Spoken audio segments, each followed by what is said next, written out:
नमस्कार, आप देख रहे हैं न्यू दर्शन समाचार। बाल मुकुंद तिवारी के साथ पोल खोल कार्यक्रम में शिक्षकों भाइयों के साथ आज हम बात करेंगे कि भारतीय जनता पार्टी 2017 के विधानसभा चुनाव में अपने घोषणा पत्र में ये वादा किया था कि मैं उत्तर प्रदेश के खासकर बालिकाओं को स्नातक तक बीए बीएससी बीकॉम के लिए निःशुल्क शिक्षा व्यवस्था करेंगे और कक्षा 12 तक सभी वर्ग के बच्चों के लिए निःशुल्क शिक्षा व्यवस्था करेंगे और उनको बहुत ही प्रचंड बहुमत से समर्थन मिलते हुए उनकी सरकार बनी, जैसा कि हम सब लोग जानते हैं। उधर भारत सरकार में राष्ट्रीय शिक्षा नीति लाई गई, जिसमें इस बात का जिक्र किया गया उसमें कि कक्षा 12 तक निःशुल्क शिक्षा व्यवस्था का प्रावधान किया जाएगा। तो हम एक चीज़ ये कहना चाहते हैं कि इस समय कोरोना संक्रमण काल से अक्सर हमारे जो अभिभावकगण हैं वो भी, उनकी आर्थिक स्थिति खस्ता है, अच्छी नहीं है, और विद्यालय जो हमारे प्रबंधक संचालन कर रहे हैं खासकर वित्त विहीन, उनकी भी स्थिति बहुत बढ़िया नहीं है। लेकिन हम चाहे राजकीय या शासकीय सहायता प्राप्त एडेड विद्यालयों की भी बात करें तो जब विद्यालय 31 जुलाई तक बंद है तो बच्चों के द्वारा शुल्क जमा करना संभव नहीं है। दूसरी तरफ माध्यमिक शिक्षा परिषद प्रयागराज के द्वारा कक्षा 10 व 12 की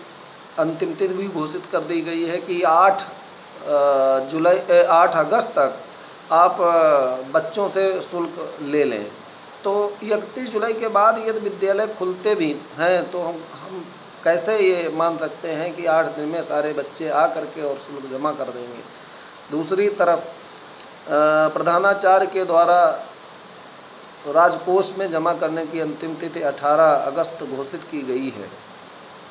उधर कक्षा 9 और 11 की भी डेट घोषित कर दी गई कि 25 अगस्त तक हर स्थिति में आपको ऑनलाइन भी करना है और शुल्क भी जमा कर देना है। ये बहुत विडम्बना की बात है, लाल फीता शाही का परिचायक है शिक्षा अधिकारियों के द्वारा, ऐसा मेरा मानना है। तो राष्ट्रीय शिक्षक संघ माननीय डिप्टी सीएम जी से, डॉक्टर दिनेश शर्मा जी से मांग करता है कि सभी बच्चों को जो आगामी परीक्षा 2021 की होगी, वो चाहे हाई स्कूल की हो या इंटर की हो, उसमें बच्चों से शुल्क न लिया जाए। पहली बात तो ये है कि 2 वर्ष हुए इन्होंने अचानक से 9 गुना शुल्क करीब बढ़ा दिया, 8-9 गुना शुल्क में वृद्धि कर दिया। तो और अगर देखा जाए तो चूँकि जो केंद्रीय विद्यालय हैं, केंद्रीय बोर्ड है, सीबीएसई है, सीएससी है, तो इनमें जो है एससी की शुल्क बहुत कम होता है, बालिकाओं का शुल्क भी बहुत कम होता है, न्यून होता है,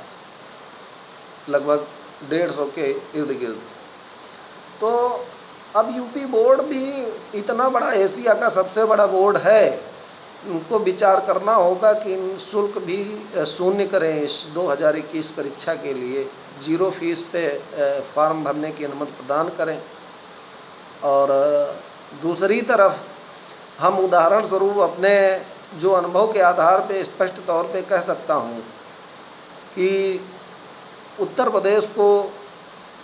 खासकर परिषदीय और जो एडेड हैं शासकीय सहायता प्राप्त, वो चाहे मदरसा भी हों, उनमें इनको निःशुल्क यूनिफॉर्म, स्कूल बैग,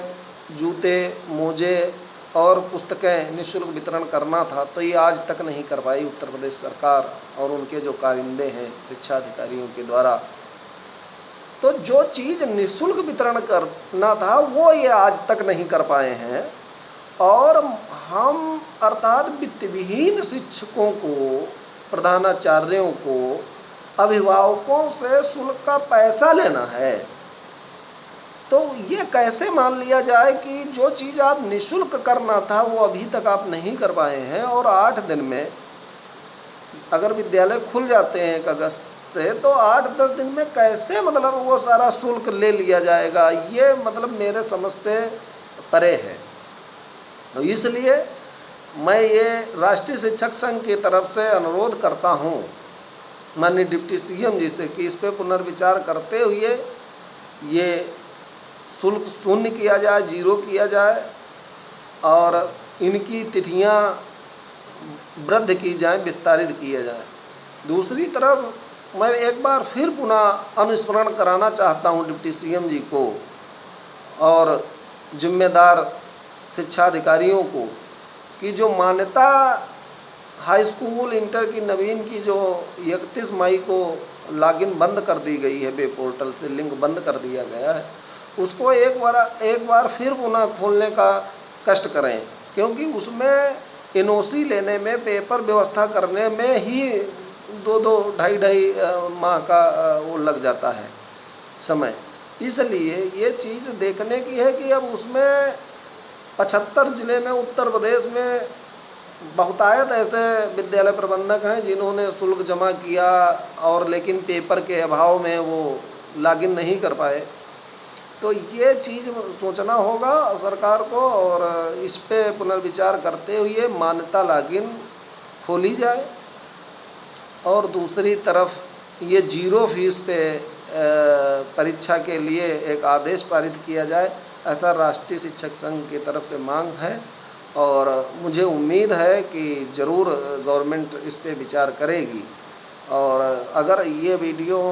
हमारा आप सब लोगों को पसंद आए, खासकर शिक्षक मित्रों को, तो वो लाइक ज़रूर करें, सब्सक्राइब करना ना भूलें और हम नई विषय पे चर्चा करने के लिए आपके सामने उपस्थित होगा। जय शिक्षक समाज।